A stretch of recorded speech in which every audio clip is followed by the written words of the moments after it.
Hey there, Danny here. Welcome to my ramblings. Today, I would like to talk to you about fear.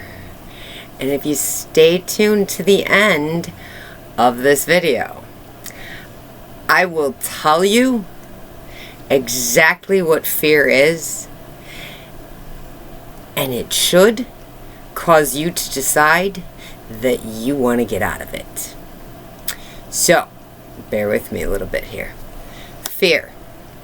I'm not talking life or death fear, fight or flight fear. That's not the fear that I'm talking. That's a totally different type of fear than what I'm talking about. So, have you had fear that, I don't know where I'm coming up with my rent money. I don't know how I'm going to come up with the money to fix my car. I have this great opportunity, but it requires me to move to a place where I don't know anybody, and I'm not sure if I can survive on my own, or if I want to be that far away from friends or family. Do you have fears like this? Do you have fears that you own an older car and, oh my God, if I go too far, it'll break down? Do you have just fears?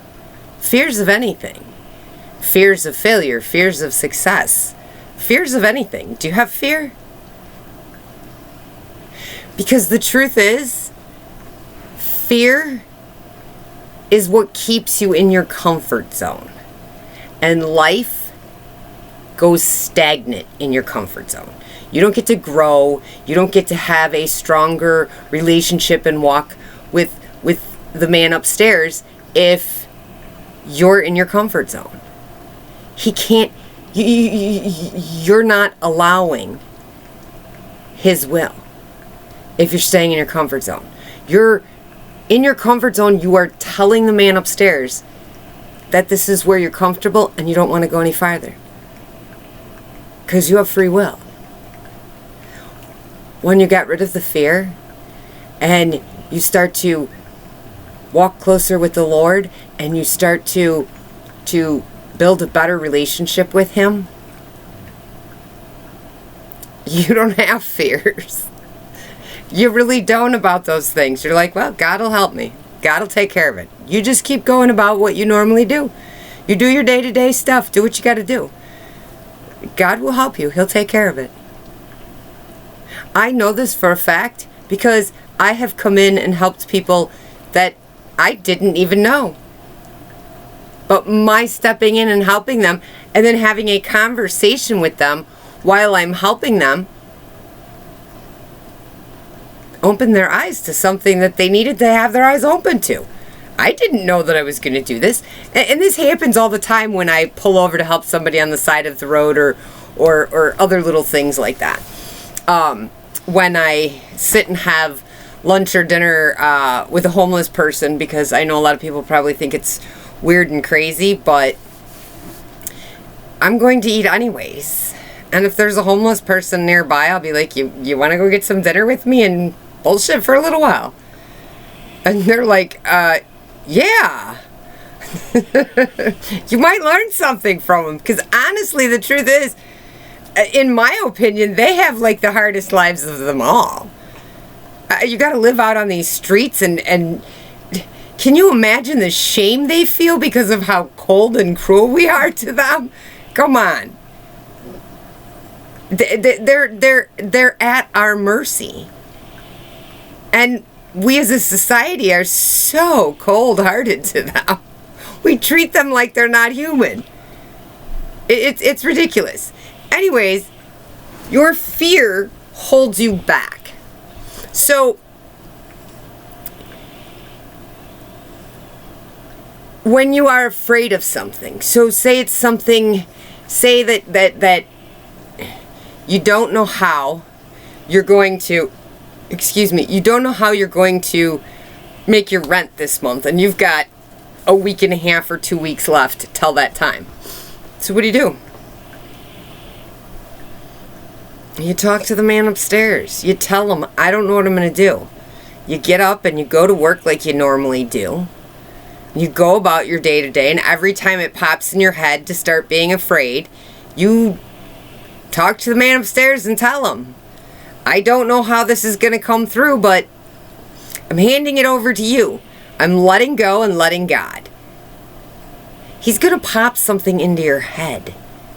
Or he's going to have you run into somebody and they're going to tell you about this program. Or they're going to tell you about, hey, why don't you go do some delivery here or there for a couple of nights that could make some money? Why don't you do, there's several things that they could do. Maybe they know somebody who needs a house sitter for the weekend or whatever, and they're paying the amount that you might need for your rent.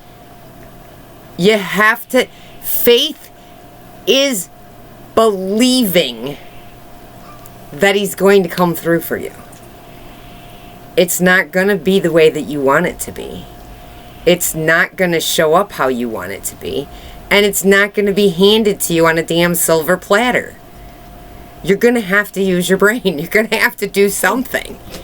But you will figure it out. He will tell you.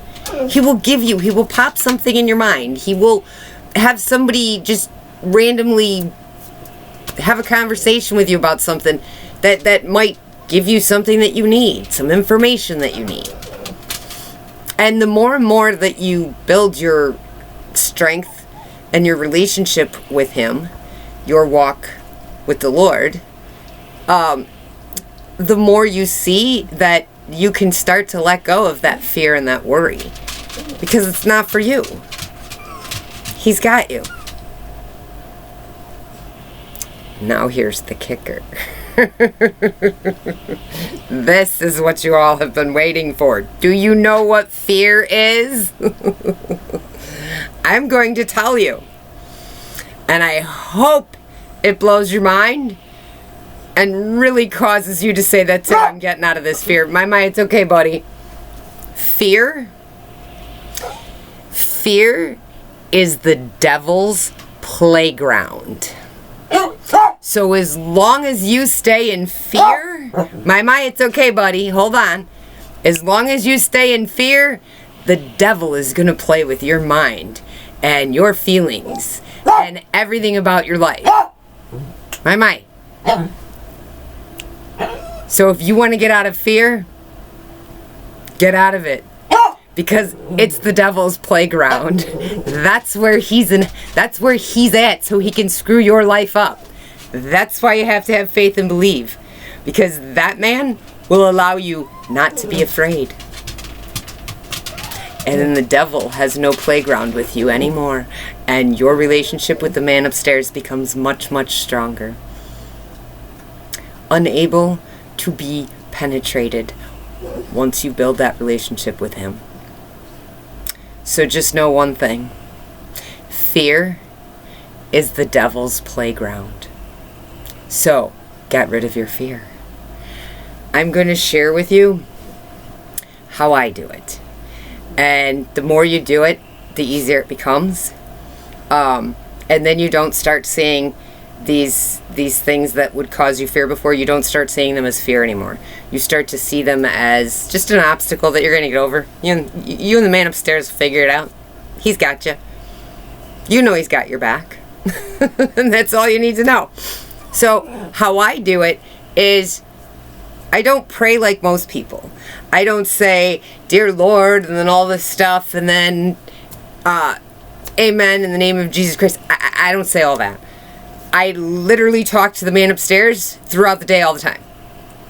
Something simple comes along. I'm having a bad day, and all of a sudden this stranger, while I'm waiting for an order, has this conversation with me, and I end up laughing and having a good time with this person.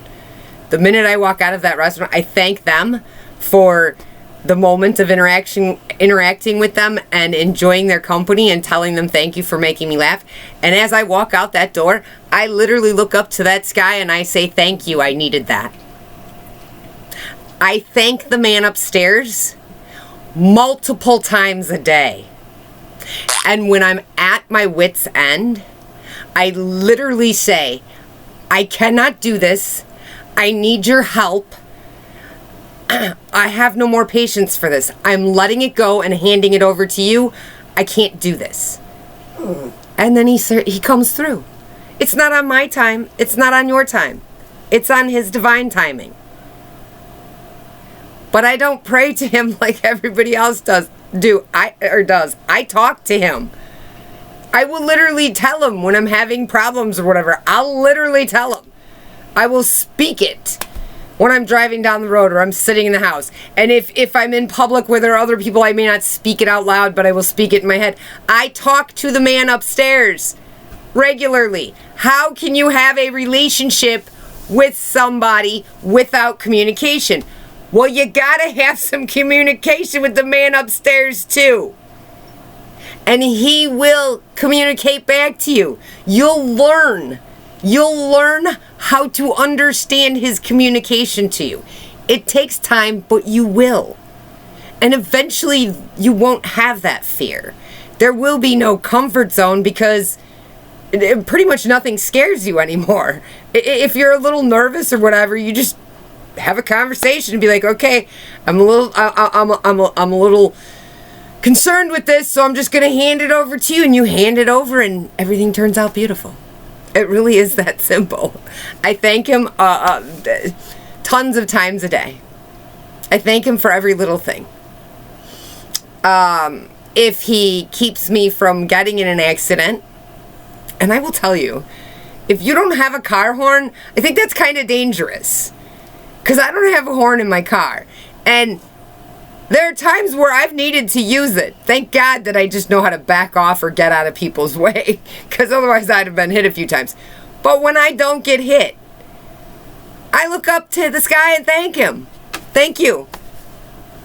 I could have been looking away for a split second, looking at the map. Or looking at accepting an order or something. I mean, come on. Thank him. Show your appreciation for the little things that he gives you. And know one thing. Fear is the devil's playground. So as long as you sit in your fear over things, the devil can really, really do a number on you. You've got to get rid of the fear, and the only way to do it is to build your relationship with the man upstairs. Anyways, I won't keep you very long tonight. As you heard, my old grumpy dog says, it's time to go to bed. Don't have to go to sleep. We just all have to go to the bedroom. Anyways, I hope you guys have a great night tonight. Tomorrow afternoon, whenever you see this. Again, drop some comments down below. I'm still looking forward to hearing about your you're going out and doing good things, your good deeds. You're helping God's children. I'm looking forward to all those stories. Anyways, have a great day, guys. And don't forget, fear is the devil's playground. Bye, guys. Love ya.